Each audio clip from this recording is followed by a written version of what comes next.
Hello my dear students, so welcome you again in the biology online classes.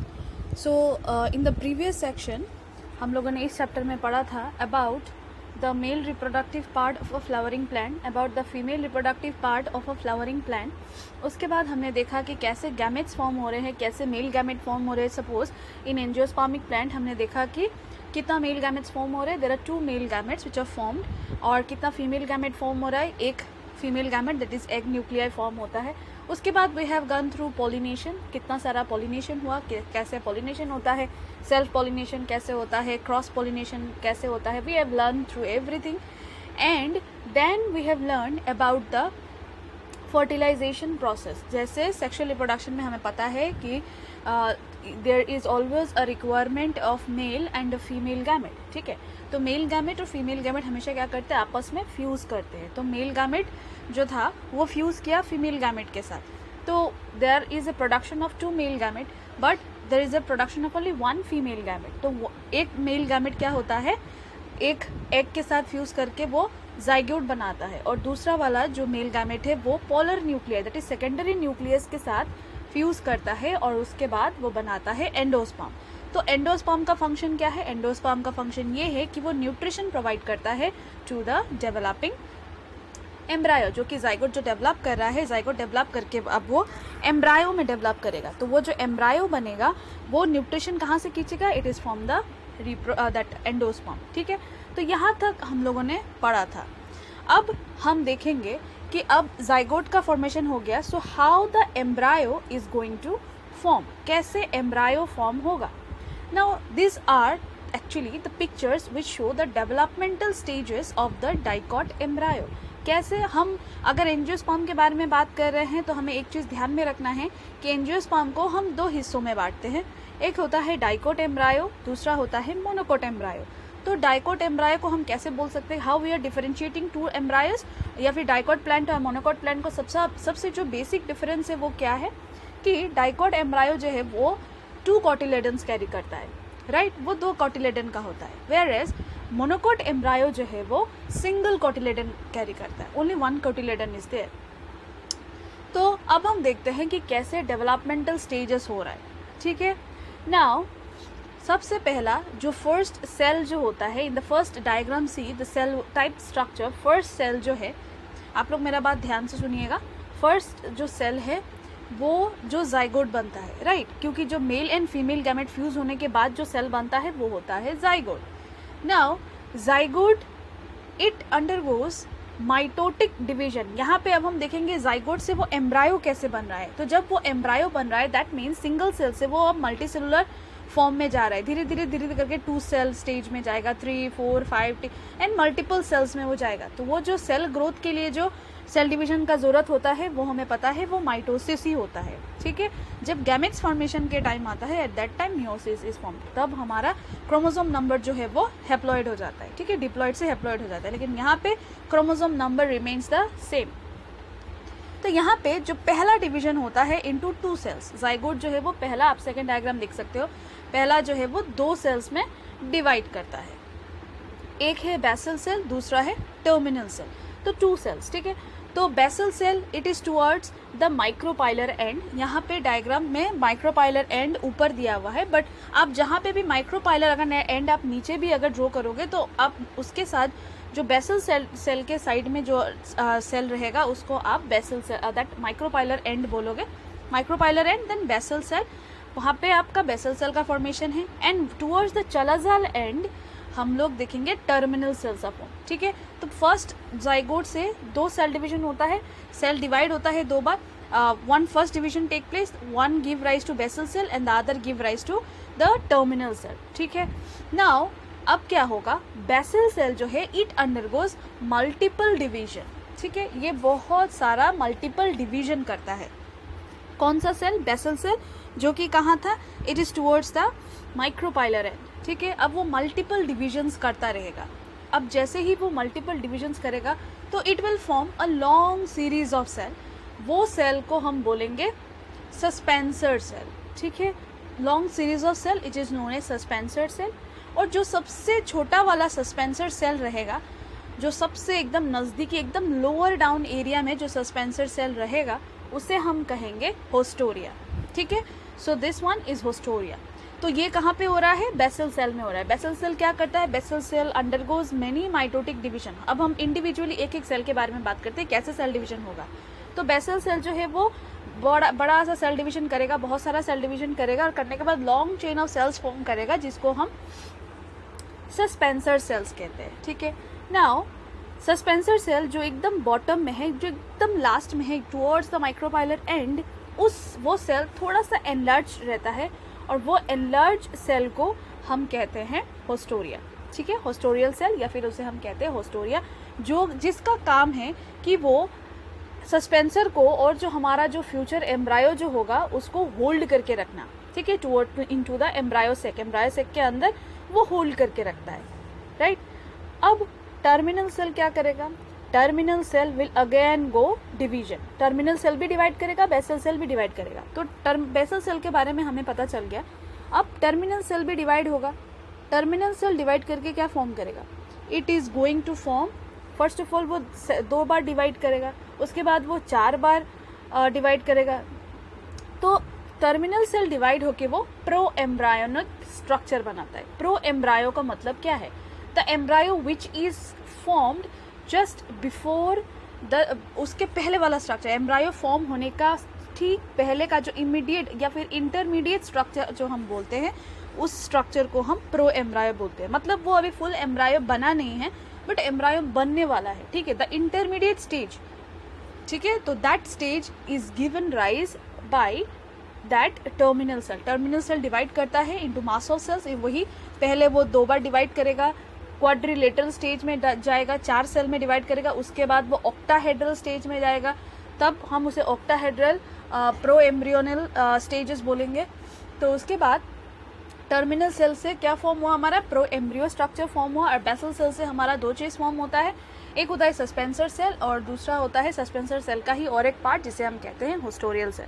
होस्टोरियल cell का function है कि वो क्या करता है, वो क्या करता है कि it is going to carry the or it is going to hold the suspensor as and the proembryo to the embryo sac, whereas the suspensor cell का function होगा कि it is going to push the proembryo or the embryo into the endosperm. endosperm कहाँ पे form हुआ था, into inside the embryo sac के ही अंदर form हुआ था by the fusion of the male gamete along with the 2 polar nuclei, ठीक है। अब हम नेक्स्ट स्टेज में देखते हैं क्या होता है। Now the basal cell will remain जैसा है वो वैसे ही रहेगा। Now the changes will be observed in the terminal cell. Terminal cell में अब हम देखेंगे जो कि प्रो एम्ब्रायोनिक स्ट्रक्चर फॉर्म हुआ है, ठीक है। So the cell, the proembryo के साथ जो हमारा एकदम सस्पेंसर सेल और प्रो एम्ब्रायो के बीच का जो सेल्स होते हैं, वो सेल क्या करते हैं, वो सेल डिवाइड करते हैं, ठीक है। And it is going to form the hypophysis, ठीक है। तो उसको हम हाइपोफाइसिस कहते हैं। वहाँ पे 4 डिवीजन होता है और जिसके कारण फिर वो 4 में और 2 बार माइटोटिक डिवीजन होता है और जिसके कारण 8 सेल्स फॉर्म होते हैं, ठीक है। और इन 8 सेल्स के कारण we will see that there is a formation of root cap, there is a formation of root tip, there is a formation of root cortex, even the half जिसको हम pro embryonal structure बोलते हैं, उसमें बहुत सारा mass of cell division होता रहता है, पेरिक्लिनल डिवीजन जिसे हम कहते हैं, जहाँ पे lower half of the proembryo give rise to the hypocotyl region or the upper half of the pro embryo give rise to the that hypocotyl as well it is going give rise to the plumule, ठीक है। तो वो प्लीम्यूल, तो प्लीम्यूल अब हमें पता है प्लीम्यूल क्या होता है, it is the future stem, और रेडिकल क्या होता है, it is the future root. तो यहाँ से we will see the different types of seeds, ठीक है। तो as we are talking about the dicot embryo, यहाँ पे हम देखेंगे कि एम्ब्रायो में देयर विल बी, यहाँ तक जो शेप था दैट मीन्स कौन सा शेप, जहाँ पे हमने अभी तक देखा था कि जैसे ग्लोबुलर शेप्ड एम्ब्रायो था, एम्ब्रायो जो था वो गोल था, ठीक है। उसके नीचे हाइपोफाइसिस था, हाइपोफाइसिस के 8 सेल्स थे, उसके नीचे सस्पेंसर सेल्स था, उसके नीचे हम होस्टोरियल सेल्स थे। ये डायग्रामेटिकली जैसे हम डायग्राम में देख रहे हैं वैसा प्रेजेंट नहीं होता है इसका सिनेरियो, ये जस्ट हम फेट बोलते हैं ना, जस्ट एक इमेजिनरी ये चीज़ हम इमेजिन करके हम ड्रॉ कर रहे हैं, बट एक्चुअली ये स्ट्रक्चर जो है वो 3D हो रहा है, ये हर एक जगह पे हर एक एक्सिस में हो रहा है, तो इसीलिए उसको आप प्रॉपर फेट जानने के लिए हमें 3D स्ट्रक्चर का ज़रूरत होगा, ठीक है, which is not possible here. So for हम डायग्राम में ही इसका कर सकते हैं। तो हम बस इतना अंदाज़ा लगा सकते हैं कि हाइपोफाइसिस रीजन से जो है वो हाइपोफाइसिस रीजन कौन सा था, जो कि सस्पेंसर सेल बिल्कुल ही पास था दैट एम्ब्रियो के। तो वो सस्पेंसर सेल 4 बार माइटोटिक डिवीजन करता है, और डिवीजन करने के बाद 8 सेल्स फॉर्म करता है, और वो 8 सेल से नीचे का 4 सेल्स रूट कैप फॉर्म करते हैं, रूट टी फॉर्म कर ऊपर का रूट टी फॉर्म करते हैं। Then half part of the proembryo it is giving rise to the hypocotyl region, and the upper half of the proembryo is giving rise to the that plumule region, ठीक है। अभी तक जितना भी stages है, इस stage को या फिर इस स्टेज के एम्ब्रायो को हम बोलते हैं globular shaped embryo. Globular shaped embryo का मतलब यहाँ पे जो एम्ब्रायो है अभी तक हमें गोल मिला है, ठीक है। After that there will be a conformational changes. आप डायग्राम में देख सकते हो एक बिग चेंज यहाँ पे in the that upper diagram of number 4th one, ठीक है। अपर डायग्राम में नंबर 4 1 देखो आप, 1 2 3 4th वन, यहाँ पे आप देखो हार्ट शेप्ड एम्ब्रायो इसको कहते हैं, ठीक है। तो हार्ट शेप्ड एम्ब्रायो का मतलब अब क्या होता है, जो प्रो एम्ब्रियो है ना, तो प्रो एम्ब्रियो क्या होगा, अब धीरे धीरे वो जो हाइपोकोटाइल रीजन जो है वो सब ग्रो होगा, फिर हमारा जो रूट कॉर्टेक्स रूट टिप जो है वो सब अब ग्रो करेगा, रूट cortex grow करेगा, root tip, that means radical is going to grow, and then hypocotyl is going to grow, and after that वो जो हमारा upper half जो था ना, जो plumule form करता है, वो अब क्या करेगा, वो epicotyl region form करेगा। and I know you all are aware of the term epicotyl hypocotyl because we all have learned about all these things in the when we have read about the seed, ठीक है। जब हम लोगों ने seed के बारे में पढ़ा था in our HS first year, तो at that time we have learn about all this seed, क्या क्या डिफरेंट स्ट्रक्चर्स होते हैं सीड का, dicot seed and monocot seed. तो वही सब सीड्स का अभी आप कंपेयर करो, कैसे मिलाओ कि कैसे हो रहा है ये सब, ठीक है। तो वही सब स्ट्रक्चर्स क्या होते हैं, अब यहाँ पे जो अपर हाफ ऑफ द प्रोएम्ब्रियो धीरे धीरे धीरे धीरे करके वो इलोंगेट होना शुरू करेगा, और जब वो इलोंगेट होगा तो वो हार्ट शेप्ड का बन जाएगा। तो at that stage we will see that heart shaped embryo will be formed, ठीक है। पहले जो ग्लोबुलर शेप था वो हार्ट शेप में कन्वर्ट हो जाएगा, और उसके बाद एज ये सब ग्रोथ एंड डेवलपमेंट जो है वो छोटा सा एम्ब्रायो सेक के अंदर हो रहा है। तो अब क्या होगा, as there is a less space in the embryo sac, तो वो जो हार्ट शेप्ड एम्ब्रायो है वो इलोंगेट होना शुरू हो जाएगा, ठीक है, वो लंबा होना शुरू हो जाएगा, जिसके कारण दोनों कॉटिलेडन्स जो है, दो साइड्स के जो हर्ट होते हैं, जो हम लोग इनफॉर्मल लैंग्वेज में बोल रहे हैं कि दो साइन सिंबल जैसे हम यूज़ करते हैं for heart, 2 sides are there left and right, तो जो लेफ्ट एंड राइट है they are going to form in the same side, ठीक है, वो इलोंगेट हो जाते हैं, ठीक है। और इलोंगेट होने के बाद we will see the second phase में आप डायग्राम देखो 1 2 3 एंड 4th डायग्राम, यहाँ पे आप देखो it is the cotyledons are in the 2 sides, ठीक है, and it is attached with the suspensor cell, ठीक है। तो अब यहाँ पे हम देख सकते हैं, जस्ट इमेजिन करो कि ये एम्ब्रायो सेक के अंदर हो रहा है, और यहाँ पे हॉर्स शू एम्ब्रायो बन जाता है, ठीक है। तो हर्ट शेप पहले कौन सा शेप था, पहले जो शेप था वो था ग्लोबुलर शेप, उसके बाद जो शेप था वो था हार्ट शेप्ड एम्ब्रायो, और उसके बाद जो शेप है वो है हॉर्सशू शेप्ड, ठीक है। तो हॉर्सशू शेप्ड में हमें क्या मिला, 2 कॉटिलेडन्स मिला, हमें प्लिम्यूल मिल रहा है, हमें इपिकोटाइल रीजन मिल रहा है जहाँ से प्लिम्यूल ग्रोथ होता है, राइट। उसके बाद हमें रेडिकल मिल रहा है, उसके बाद हमें रूट के जहाँ वही रेडिकल जो है हमारा फ्यूचर रूट, ठीक है। तो everything we are getting from this horseshoe shape. और उसके बाद हम देख रहे हैं सस्पेंसर सेल। तो सस्पेंसर सेल क्या करता है, अल्टीमेटली सस्पेंसर सेल वो एम्ब्रायो को वो पुश करते रहता है इनसाइड द एंडोस्पर्म, और जब इसका फंक्शन खत्म होता है, जब पूरा फुल्ली डेवलप हो जाता है, तब वो फुल ग्रोन सीड बन जाता है, ठीक है। तो this is the developmental stages of the dicot embryo. हम और एक बार फिर से रिवाइज कर लेते हैं कि सबसे पहला स्टेज में हमने क्या देखा, इन ए टिपिकल डाइकॉट एम्ब्रायो यहाँ पे क्या होगा, द जाइकोट जो है वो इलोंगेट करता है and divides transversely into basal cell and terminal cell, ठीक है। So the larger basal cell it goes on further division and forms the suspensor cell and the hostorial cell. Hostorial cell form कहाँ से हुआ, जो एकदम below में रहता है सस्पेंसर सेल के, वो सेल थोड़ा सा वो सस्पेंसर सेल ही होता है, बट वो सेल क्या होता है, थोड़ा सा एनलार्ज हो जाता है, and then it is going to take the shape of the haustorial cell. फिर अब क्या होगा, द टर्मिनल सेल जो है it give rise to proembryonal quadrant stage by the cell division and then to the proembryonal octant stage. ठीक है, उसके बाद हम देखेंगे द एम्ब्रायो जो रहेगा वो ग्लोबुलर शेप का हो जाएगा and it again forms the shape of a heart and again the embryo will be in the horseshoe shape.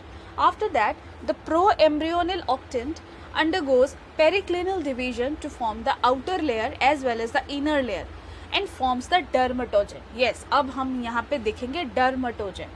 Now my dear students, this is your homework कि आपको पता होना पड़ेगा कि what do you mean by dermatogen. ठीक है, what is dermatogen? And यहाँ पे उसके बाद हम देखेंगे the root that is the cell of the suspensor which is in contact with the proembryo is known as hypophysis which results in the formation of the root, जहाँ से root का formation होगा। ठीक है, now the lower half of the proembryo जो है वो क्या करता है, वो रूट कॉर्टेक्स और upper half give rise to the cotyledon, cotyledon का ग्रोथ होता है and ultimately the horseshoe shaped embryo develops from the cotyledons. अब क्या होगा, होर्सशू शेप, जब भी हम डाइकोट सीट देखेंगे तो at that time we'll see the horseshoe shaped embryo is there.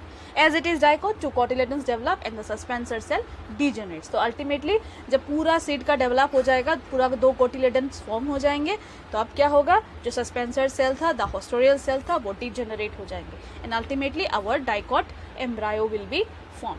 तो यहाँ पे एक नोट है कि the function of the suspensor cell is to push the embryo into endosperm. तो एंडोस्पर्म का फंक्शन क्या है, ये आपका होमवर्क है, और दूसरा जो है डर्मेटोजन क्या है, ये भी आपका होमवर्क है। ठीक है, तो यहाँ पे 2 चीज़ होमवर्क है, तो ये होमवर्क आपको करना है और करने के बाद आपको कमेंट बॉक्स में कमेंट करना है। ठीक है, कमेंट बॉक्स में you have to comment it along with your name, right. तो यहाँ पे हम ख़त्म करते हैं development of dicot embryo. So in the next class we are going to learn about the development of the monocot embryo. So thank you for today.